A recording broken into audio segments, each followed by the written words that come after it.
Hi guys! So ngayon nagbabalik tayo sa panibagong video. And for today's video, tuturuan ko kayo magkabit ng tali dito sa yoyo. So ang gagamitin natin ngayon ay ang Delta yoyo or mas kilalang Bosu yoyo. Yan. So tatanggalin ko muna siya sa tali. So kung nagtatanong kayo kung paano buksan itong Delta yoyo, dito, pag Ironman sa inyo, dito nyo buksan or dito. Yan, ganun nyo siya. Yan lang, ganun lang. Tapos yun na yung bearing. Type C. Rinig nyo siya. Yan, Type C. So, ngayon, yan na. So, yan. Yan. So, ngayon, kung nagtataka kayo kung bakit ganun yung itsura ng screen ka, dahil naka-PC ako. Okay. Huwag nyo nang tanongin kung anong PC, okay? So, yun. Di ba nakita nyo dito sa pinakadulo? Yan, yung para sa yoyo. Tapos nakita nyo, ano siya, nakatwist siya. Untwist nyo yan. Untwist nyo lang yan, guys. So, yun. Untwist nyo lang ng ganyan, oh. Yan, untwist nyo lang. Hanggang sa kumasya sa yoyo. Tapos yan, pagkasyahin nyo na lang. Yan. Tapos bitawan nyo lang. Babalik naman siya. Tapos paikutin nyo ng onte. Para sure. Paikutin nyo siya ng onte. Para sure. Yun na. So, yun na. Yun na yung ano. Yung tutorial. Tapos, may isa pa akong i-ano sa inyo. Kung paano magtali ng kamay sa tali ng kamay sa yoyo. Kung paano magtali sa kamay. Yun. So, una, kita niyan, igaganon nyo siya, ipapayuko nyo siya hanggang sa dumikit siya, ganyan, hanggang sa maging ganyan yung shape, hanggang sa maging ganyan. Tapos, yan o, hanggang sa maging ganyan. Tapos, iganon nyo siya o.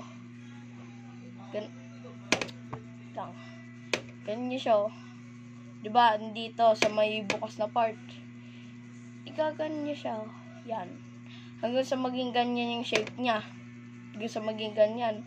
Tapos, bubuksan nyo lang ng ganun. Tapos yun na. Lalagyan nyo dito kung saan kayo sanay dito na finger. Ako kasi sanay ako dito.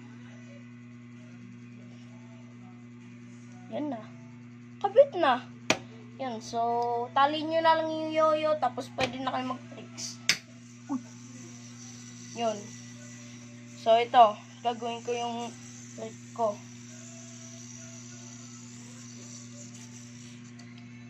So, yun. Kung nagtatanong kayo guys kung bakit hindi bumabalik ang Delta yoyo nyo dahil may dalawang types ng yoyo or bearing or yoyo.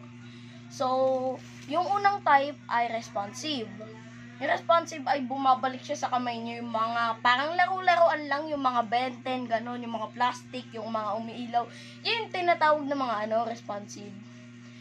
Tapos, mga responsive bearing, ganon. Tapos, ito kasing ginagamit ko, guys, unresponsive. So, ibig sabihin naman ng unresponsive, yun yung hindi siya bumabalik.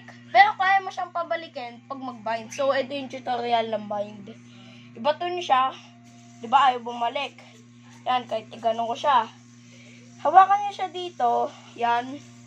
Iharang nyo to. Pag ano, tapos, iganon nyo sa yoyo. Yan. Tapos hanggang sa maging ganito, tapos i-cross nyo, tapos itataas nyo tong, hand nyo. Yung throw hand nyo. Parang ganito ba siya? Yung ganon.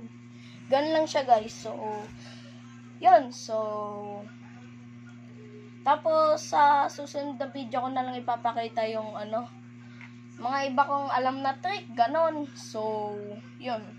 So, bilhin na kayo sa shop ni Kuya Dave.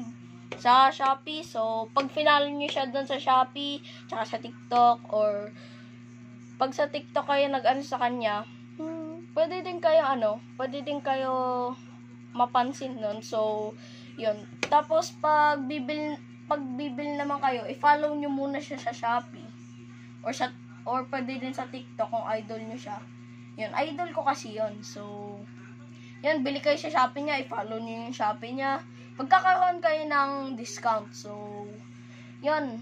panoorin nyo siya sa TikTok. Pangalan niya, Dave Solyoyo. Tapos, ang dami niya mga binibentang yoyo. Katulad nito, Delta Yoyo. Binibenta niya sa Shopee. So, yun.